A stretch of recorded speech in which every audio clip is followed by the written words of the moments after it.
ce miroir. Miroir, mon beau miroir, dis-moi qui est la plus belle. J'ai jamais été très bon pour les devinettes. Par contre, je peux te dire si un objet est chiral ou non. Qui râle? Mais qui râle? En tout cas, pas moi. Je ne râle jamais. Mais non, chiral, C-H-I-R-A-L, de kyros, qui signifie main en grec. Kyros? Mais kyros? En tout cas, moi je n'ai pas envie de me faire rosser. Mais qui te parle de te faire rosser? Tu n'y es pas du tout. Un objet est chiral s'il n'est pas superposable, c'est-à-dire identique à son image dans un miroir. Regarde ce gant que tu as mis à ta main droite pour aller pécho ton prince charmant. Son reflet ressemble au gant que tu vas mettre à ta main gauche. Mais il n'est pas identique, puisque tu ne peux pas mettre ton gant gauche à ta main droite. Regarde cette boucle d'oreille que tu porteras pour aller plaire à ton prince charmant. Eh bien, elle est en tout point identique, c'est-à-dire superposable à son image dans un miroir. On dit que c'est un objet achiral. Voici la définition d'un objet chiral ou pas. Si on prend une main gauche, son image dans le miroir est une main droite. Les deux mains ne sont pas superposables en mettant bien les deux paumes du même côté. La main gauche est donc chirale. En revanche, un Erlenmeyer est achiral puisque l'image de l'Erlenmeyer est superposable à l'Erlenmeyer. Il faut bien avouer que cette notion est surtout utile en chimie, lorsqu'on s'intéresse aux propriétés des molécules. Regarde cette molécule par exemple. Elle n'est pas identique à son image dans un miroir. On dit qu'elle est chirale.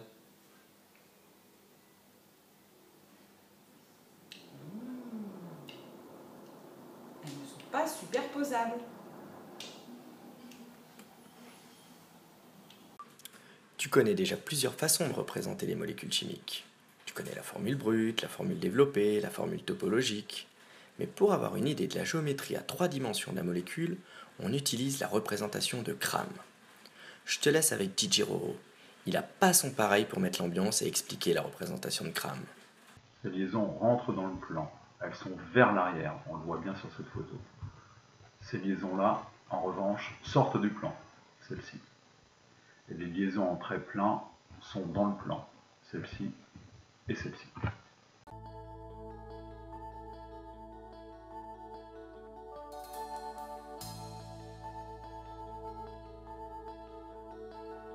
À ce propos, dans cette molécule que tu tiens, l'atome de carbone central est qualifié de carbone asymétrique, car il est lié à 4 groupes d'atomes différents.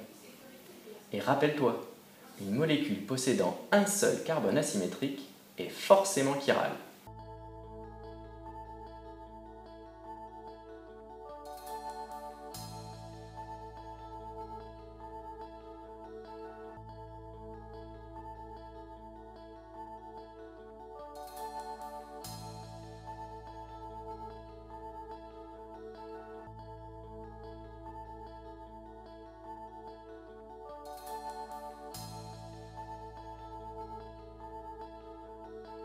Bon, maintenant que je sais que je suis chirale, je ne suis pas plus avancée. Pour aller au bal de ce soir, il faut encore que je demande la permission à ma mère. Énantiomère. Oui, en effet, une molécule chirale et sa molécule miroir sont dites énantiomères. C'est une forme de stéréoisomérie. Il réfléchit trop ce miroir.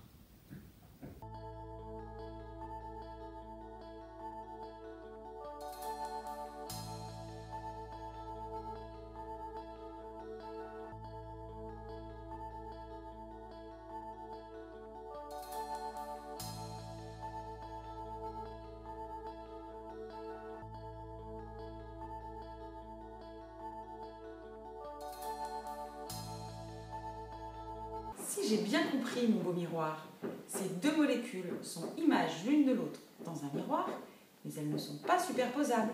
Ce sont des énantiomères. Effectivement, pour passer de l'une à l'autre, il faudrait casser des liaisons.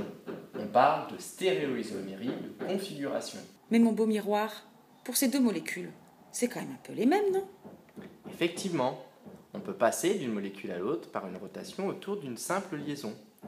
On dit que ce sont des stéréoisomères de conformation.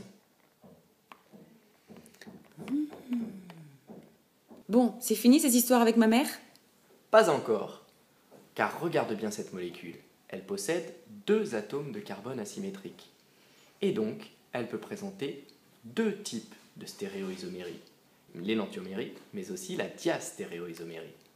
Voici un exemple qui permet de différencier des énantiomères des diastéréoisomères dans le cas où il y a la présence de 2 carbones asymétriques, un ici et un ici. Si on se déplace suivant une double flèche bleue, on obtient un couple d'énantiomères, images l'un de l'autre dans un miroir, mais qui ne sont pas superposables. En revanche, si on se déplace suivant une flèche magenta, on obtient un couple de diastéréoisomères qui ne sont pas superposables et qui ne sont pas images l'un de l'autre dans un miroir. Un exemple de diastéréoisomérie avec le pentadézène et la présence d'une double liaison. Les groupements CH3 et C2H5 sont du même côté par rapport à la double liaison, donc on parle d'isomère Z. En revanche, ici, on a les groupements CH3 et C2H5 qui sont opposés par rapport à la double liaison, on parle d'isomère E.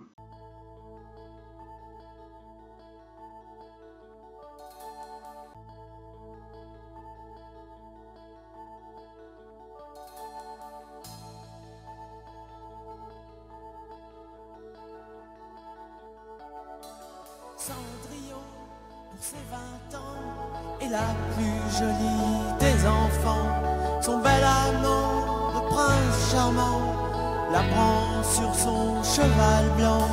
Elle oublie le temps dans ce palais d'argent. Pour ne pas voir qu'un nouveau jour se lève, elle ferme les yeux et dans ses rêves